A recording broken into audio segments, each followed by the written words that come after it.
Hello student, तो अभी तक हम लोगों ने एल्किल हैलाइड को कंप्लीट कर लिया। आज हम नया टॉपिक पढ़ने वाले हैं जिसका नाम है एरिल हैलाइड या हेलो एरिन कह सकते हो। ठीक है, तो अगर मैं बात करूं एरिल हैलाइड की, तो देखो होता क्या है, अगर हम यहाँ पर बेंजीन रिंग से हाइड्रोजन को हाइलोजन के द्वारा प्रतिस्थापित करने पर जो हमारा यहाँ पर यौगिक बन के आता है उसको हम क्या नाम देते हैं? आप कह सकते हो हेलो एरिन या आप कह सकते हो एरिल हैलाइड कह सकते हो। ठीक है, अब आपको पता है इस बेंजीन पर 6 कार्बन होते तो 6 हाइड्रोजन है, यानी कहने का मतलब है यहाँ पर आप 6 हाइड्रोजन को प्रतिस्थापित कर 6 हाइड्रोजन को आप लगा सकते हो। ठीक है, और जो हमारा यौगिक बन के आएगा उसको हम क्या नाम देंगे? उसको नाम देंगे हेलो एरिन। अब यहाँ पर स्थान के अनुसार पर, यानी ये कहाँ पर जुड़ा है, इसके स्थान पर अगर आप बात करोगे तो ये 2 प्रकार के होते हैं। तो जो पहला वो क्या, नाभिक प्रतिस्थापी हैलाइड। तो नाभिक प्रतिस्थापी हैलाइड देखो यहाँ पर होता क्या है, जब जो हमारा हैलाइड क्या हो, इस डायरेक्ट बेंजीन नाभिक से जुड़ा होता है तो उसको हम क्या नाम देते हैं? उसको कहते हैं नाभिक प्रतिस्थापी हैलाइड। यहाँ पर आप उदाहरण की बात कर सकते हो, जैसे ये हमारा है, यहाँ पर मैं क्या रखता हूँ, फ्लोरीन। अब देखो फ्लोरीन क्या है, डायरेक्ट इस बेंजीन रिंग से जुड़ा है, जिसको हम क्या नाम देंगे? फ्लोरोबेंजीन। यानी ये जो हमारा किस कैटेगरी में आएगा? नाभिक प्रतिस्थापी हैलाइड में आएगा। ठीक है, और उदाहरण ले सकते हो, जैसे यहाँ पर मैं रख दूं क्लोरीन। ठीक है, ये क्या हो जाएगा, ये भी क्या है, डायरेक्ट जुड़ा हुआ है। जैसे ये हमारा है CH3 और यहाँ पर हमने लगा दिया Br। आपको पता है इसका नाम आप लोगों ने सुना होगा, टालुइन बोलते हैं। अगर ये यहाँ पर ब्रोमीन ना लगा हो, ऐसा हो, तो इसको हम बोलते हैं टालुइन। ठीक है, लेकिन यहाँ पर क्या है, ये देखो डायरेक्ट इसको जुड़ा। और आपको क्लासिफिकेशन में बताया था, इस वाले पोजीशन को जहां से कोई ग्रुप लगा हो उसके बगल वाले को और यहाँ पर दोनों बगल वाले को हम आर्थो बोलते हैं। और ये यानी आप कह सकते हो 2 और 6 को क्या बोलते थे? आर्थो बोलते थे। यानी और 3 और जो 5 होता था उसको हम मेटा बोलते थे, और 4 को यहाँ पर पैरा बोलते थे। ठीक है, यहाँ पर क्या बोलते थे? पैरा। देखोगे ये क्या है, 1 2 3 4 और ये 5 और ये 6।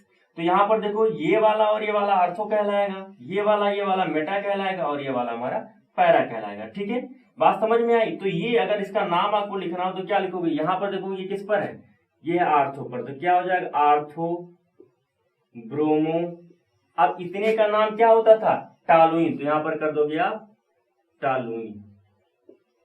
ठीक है, आर्थो ब्रोमो टालुइन हो जाएगा। समझ में आ रही बात ना?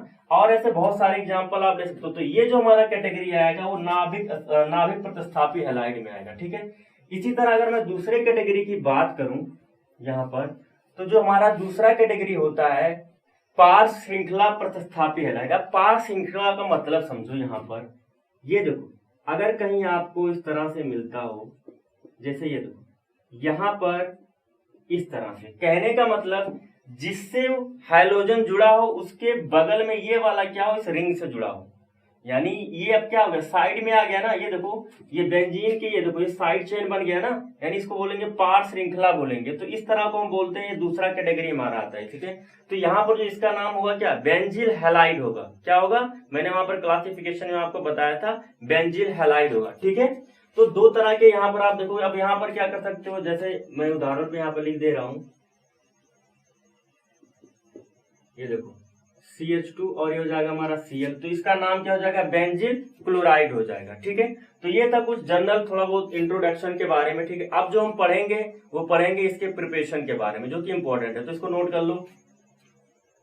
तो हेलो एरिन के निर्माण में जो सबसे पहला मेथड हम पढ़ेंगे वो पढ़ेंगे बेंजीन के हैलोजनीकरण के द्वारा, यानी बाय हैलोजिनेशन ऑफ बेंजीन। ये आप लोगों ने 11th में पढ़ा भी होगा, बहुत ही आसान है। ठीक है, तो देखो होगा क्या, यहाँ पर अगर हमने यहाँ पर बेंजीन की अभिक्रिया इस बार क्लोरीन से कराते जो कि शुष्क रहेगा, और यहाँ पर हम लौह का चूर्ण लेते हैं, यानी जो आयरन का क्या होगा, चूर्ण। यानी देखा बहुत ही छोटे छोटे पार्टिकल होंगे किसके, आयरन के। ठीक है, तो यहाँ पर क्या होगा, यहाँ पर क्लोरीनीकरण होता है। ठीक है, वहां पर 11th में आप लोगों ने पढ़ा होगा क्लोरीनीकरण क्या होता है, यहाँ पर मैं आपको बताऊंगा। ठीक है, और यहाँ पर जो बन के आएगा वो बनेगा क्लोरोबेंजीन। ठीक है, क्या बनेगा? क्लोरोबेंजीन बन के आता है। ठीक है, अब देखो यहाँ पर ये इसका रोल क्या होता है, ये एक तरह का उत्प्रेरक होता है। ठीक है, अब देखो किस तरह से इसका रोल है, यहाँ हमने क्या लिया है, आयरन। अब आयरन पहले क्या करता है, इस क्लोरीन से अभिक्रिया कर लेता है और बना लेता है FeCl3। ये FeCl3 एक तरह का उत्प्रेरक का कार्य करता है, ठीक है। ये लौह का चूर्ण पहले इससे अभिक्रिया करता है, ठीक है। इसको आप बैलेंस कर सकते हो, यहाँ पर कर दो 3 और ये 2 कर दोगे तो यहाँ पर जो आएगा 2। अब ये क्या करेगा, ये किस तरह का, अब जब मैं क्रियाविधि बताऊंगा तो बताऊंगा कि ये कैसे इसका फंक्शन होता है यहाँ पर, ठीक है। अभी आप ऐसे इसको नोट कर लो। इसी तरह आप अगर यहाँ पर आपको ब्रोमोबेंजीन बनाना है तो क्या करना है, इस बार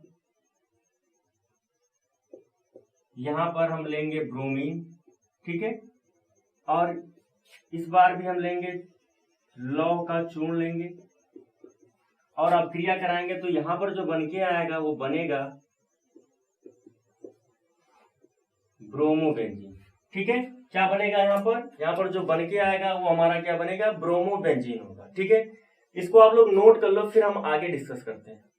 इसी तरह अगर आपको बनाना हो आयोडोबेंजीन तो उसके लिए यहाँ पर थोड़ा आपको ध्यान देना पड़ेगा। इस बार हम आयरन का उपयोग ना करके यहाँ पर I2 के साथ साथ उपयोग में लाते हैं यहाँ पर एक अम्ल है जिसका नाम है HNO3 यानी नाइट्रिक एसिड, ठीक है। तो देखो यहाँ पर क्या होगा, यहाँ पर जो हमारा बन के आएगा वो बनेगा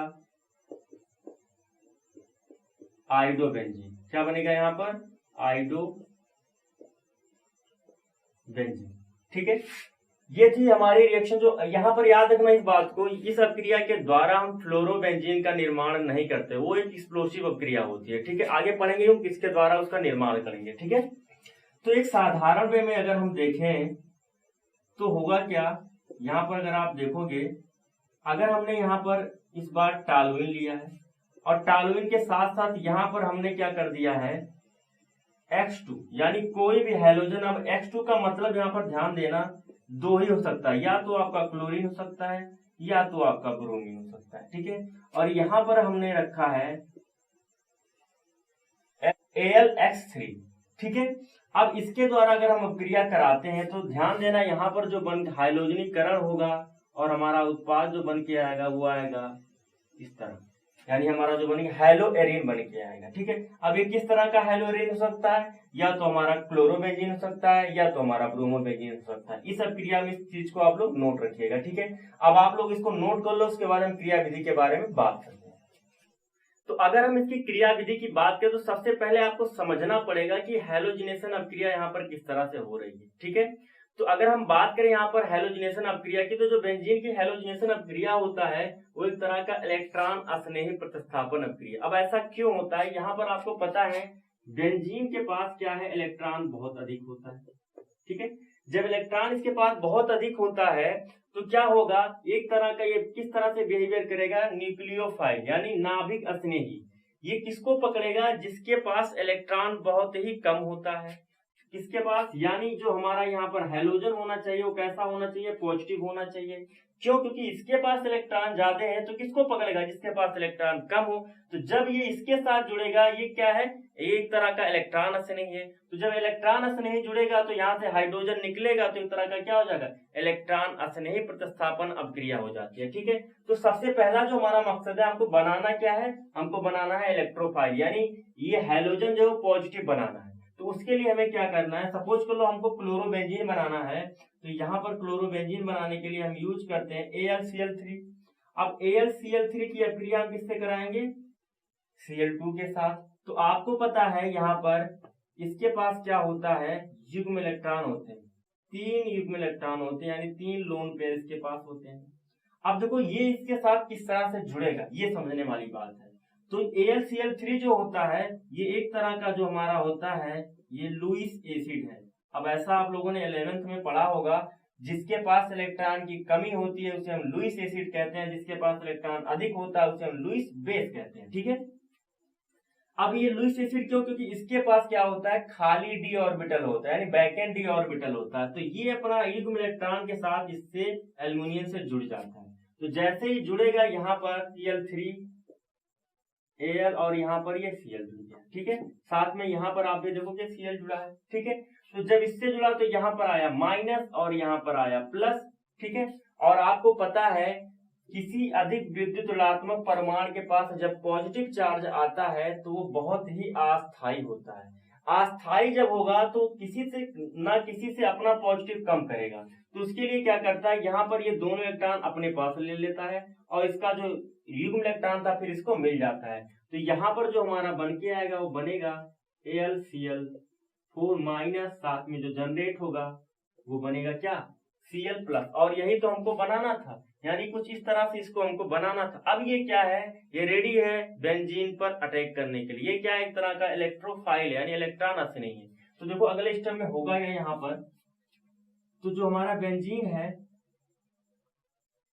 कुछ इस तरह से, यहाँ पर Cl+, ठीक है। ये देखो इसके पास पाई बंद है, पाई बंद जो इस पर अटैक करेगा, तो जैसे ही इस पर अटैक करेगा यहाँ पर संरचना कुछ इस तरह से बन जाएगी। ये देखो ये जुड़ जाएगा Cl। अब देखो जैसे ही, क्योंकि आपको पता है ये इसके साथ जुड़ा तो ये वाला बंद खाली हो गया, तो इस पर क्या आया, पॉजिटिव चार्ज आया, ठीक है। तो देखो अगला स्टेप क्या है, ये क्रिया जो इलेक्ट्रॉन स्नेही प्रतिस्थापन है। जब इलेक्ट्रॉन स्नेही प्रतिस्थापन है तो जहां पर Cl जुड़ा है वहां से H को हमें निकालना है। आपको पता है यहाँ पर क्या है, यहाँ पर एक H होता है, ठीक है। तो क्या करेगा, जैसे ही H+ निकलेगा ये वाला बंद यहाँ पर जुड़ जाएगा। यहाँ पर हमने क्या किया है, H+ को यहाँ पर निकाल दिया। तो जैसे ही जुड़ेगा यहाँ पर जो बन के आएगा वो बनेगा, इसका जो पाई बंद था उसको मिल जाएगा और यहाँ पर Cl।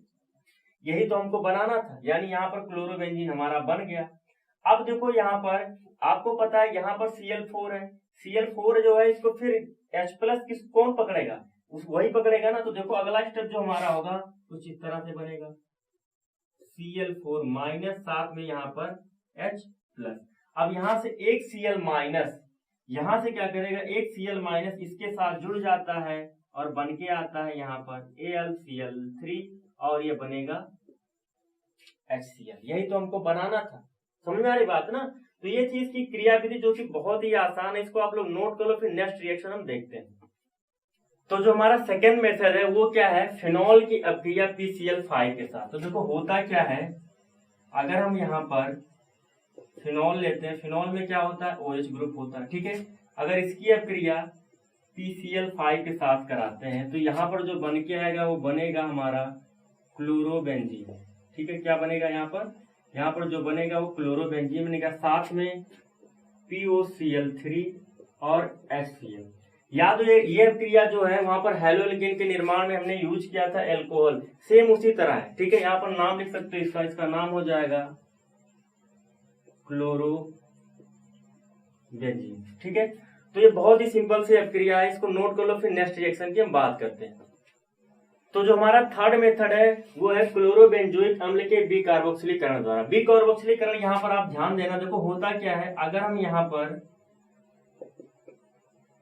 क्लोरोबेंजोइक एसिड लेते हैं, ठीक है, इसकी अपक्रिया अगर हम NaOH साथ में CO, इन दोनों के मिश्रण को हम बोलते हैं सोडा लाइम। क्या बोलते हैं, सोडा लाइम, ठीक है। इसके प्रेजेंस में कराते हैं तो देखो होता क्या है, यहां से निकलेगा CO2, ये कुछ इस तरह से CO2 निकलेगा और यहाँ H जुड़ जाता है जो, और यहाँ पर बन के आएगा वो बनेगा यहाँ पर, ये देखो ये Cl लग जाएगा यहाँ पर। इसको हम क्या कहते हैं, इसको हम कहते हैं क्लोरोबेंजीन। देखो क्या है, डिटेल स्टडी जब हम पढ़ाएंगे आपको कार्बोक्सिलिक अम्ल तो उसमें आपको बताएंगे, बस आपको यहाँ पर ये समझना है, इसका अगर हम NaOH साथ में CO के साथ अपक्रिया कराते हैं क्लोरोबेंजोइक अम्ल का, तो यहाँ पर जो हमारा बन के आता है वो बनेगा क्लोरोबेंजीन, ठीक है। बात समझ में आ रही है ना, तो इसको नोट कर लो। तो आज के लेक्चर में बस इतना ही। अगला लेक्चर है बहुत ही इंपॉर्टेंट होने वाला है, क्योंकि वो लेक्चर में हम पढ़ने वाले हैं नेम रिएक्शन के बारे में, ठीक है। तो इसको आप लोग तब तक रिवाइज कर लीजिएगा, फिर मिलते हैं अगले लेक्चर में।